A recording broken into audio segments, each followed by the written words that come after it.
Horror Nights presents two creepy and disturbing true school lockdown stories. Number 2. The 10th Story. In the spring of 2002, Muriel Evans was 44 and she worked as an English teacher at a private school in Harrisburg, Pennsylvania.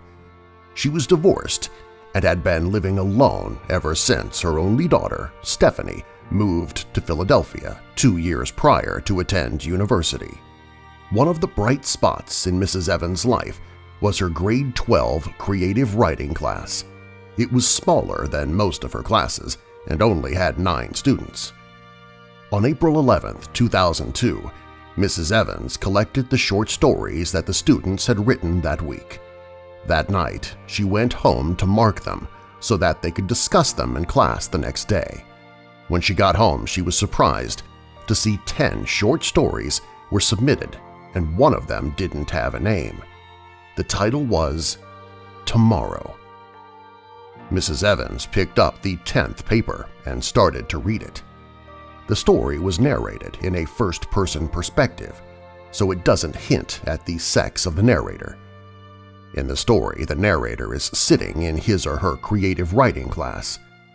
In the narrator's bag is a 9mm Smith & Wesson and 2 loaded clips. The narrator talks about feeling ecstatic about what they are about to do and how much they loathe their fellow students. The narrator looks at the teacher and thinks about how the teacher will follow through with the plan, because her daughter's life depends on it. In the story, the teacher alerts the principal that there is a danger and the school needs to be locked down.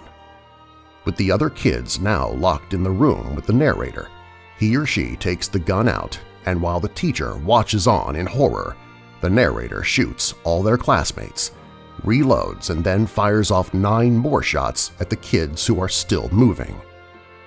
The narrator turns to the shocked teacher, and the last sentence on the page reads, "Thank you, and you can find your daughter." When Mrs. Evans flipped to the next page, there was a picture of her 20-year-old daughter tied up and gagged, and she was lying in a makeshift coffin with the lid open. Mrs. Evans called the daughter's apartment, but no one answered. She also tried her cell phone, but it went straight to voicemail. Mrs. Evans went back to the story and flipped to the last page. It reads, "As you can probably tell, your daughter is in quite a bind. But it's worse than you think. Currently, she is buried somewhere in this vast world with oxygen tanks that will allow her to breathe for 16 hours in the coffin.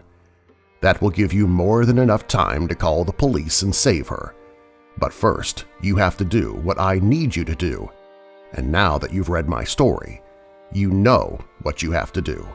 If you call the police, or don't show up, or don't call in the lockdown, you will never find out where she's buried." It then says, "The end." Mrs. Evans had no idea what else to do, so she drove the 2 hours to her daughter's apartment. But she wasn't there. In fact, it looked like there'd been a struggle.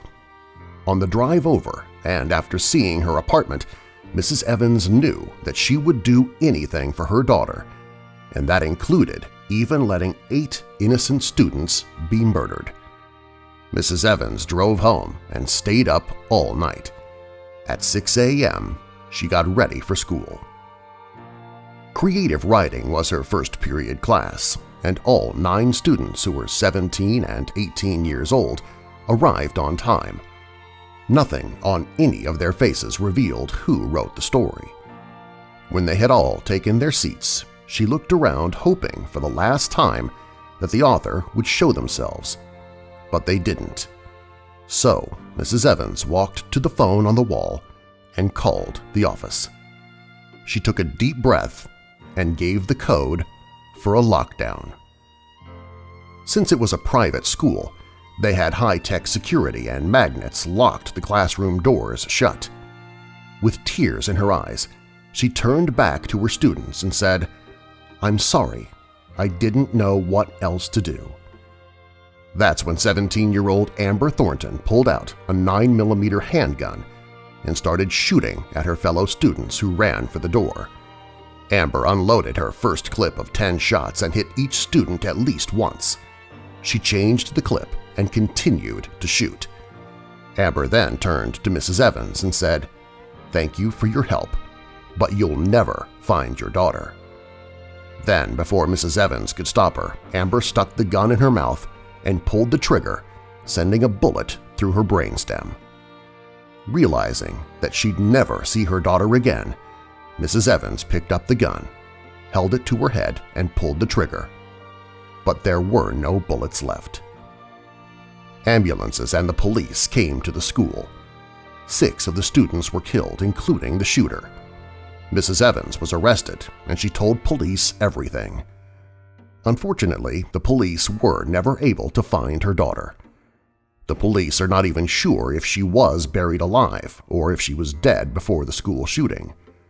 While Mrs. Evans may have had an understandable reason to not stop the massacre, that reason didn't free her from prosecution. The parents of the dead children were not sympathetic to her own loss and begged the judge for a stiff punishment. The judge obliged, and Mrs. Evans was sentenced to life in prison. Number 1. The Nuevo Laredo High School Incident. On May 22, 2005, an unidentified high school in Nuevo Laredo, Mexico was warned that there was a possible threat, and the school went into lockdown. The lockdown was nothing unusual at the school, as Nuevo Laredo was a hotspot for cartel violence.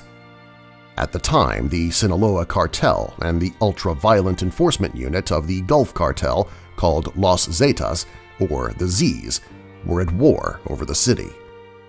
However, this lockdown was different because Los Zetas had recruited teenage soldiers, and they were all in class that day. They all pulled out guns that had been smuggled into the school earlier in the morning, and they distributed them around before classes. With the outside locked, the dozen young Zetas soldiers herded their classmates to the gym.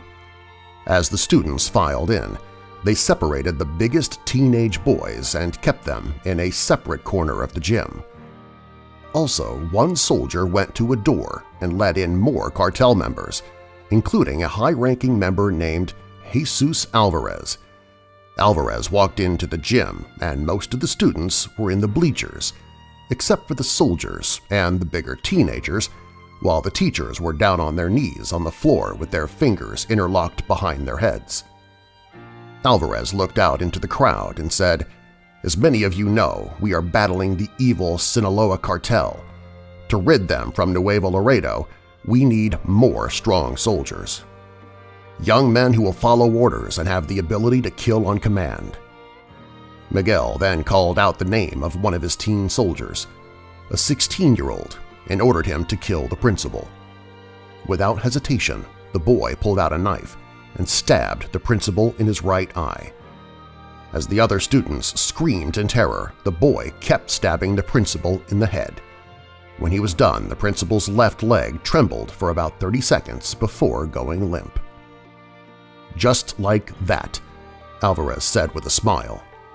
"How we're going to find the new recruits is by having a tournament in this gym, and all of you get to watch." He smiled again. "Okay, let's get the first 2. All the larger boys pressed themselves against the wall. None of them wanted to be chosen. When one of them was picked and didn't move, one of the young Zetas shot him dead in the middle of the forehead. None of the other boys resisted. The first 2 boys went to the center of the gym, and they looked terrified. They were 16 and 14 years old. Alvarez placed a large hunting knife between them and then said, "Tres, dos, uno ve." The 16-year-old got the knife, but the 14-year-old won the fight. After he was dead, Alvarez ordered 2 of the teachers to move the dead body off the killing floor. The 14-year-old was told to stand in the corner of the gym and wait to see who would join him. By the start of the 3rd fight, blood covered the gym floor. In parts where it had dried, the blood was sticky, but it was slippery in places where it was wet. The slipperiness was a problem for a boy in the third fight who was 15 years old. He slipped and fell to the floor. His opponent, who was also 15, grabbed his head and started bashing it into the ground until the distinctive sound of a cracking skull rang through the gym. The fights continued over the next 2 hours. There were 15 in all. Another candidate had to be pulled from the crowd to replace the boy who was shot. The walk-on managed to win because he got his belt off and looped it around his opponent's neck and choked him out.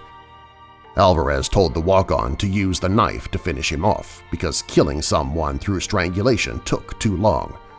So the boy did.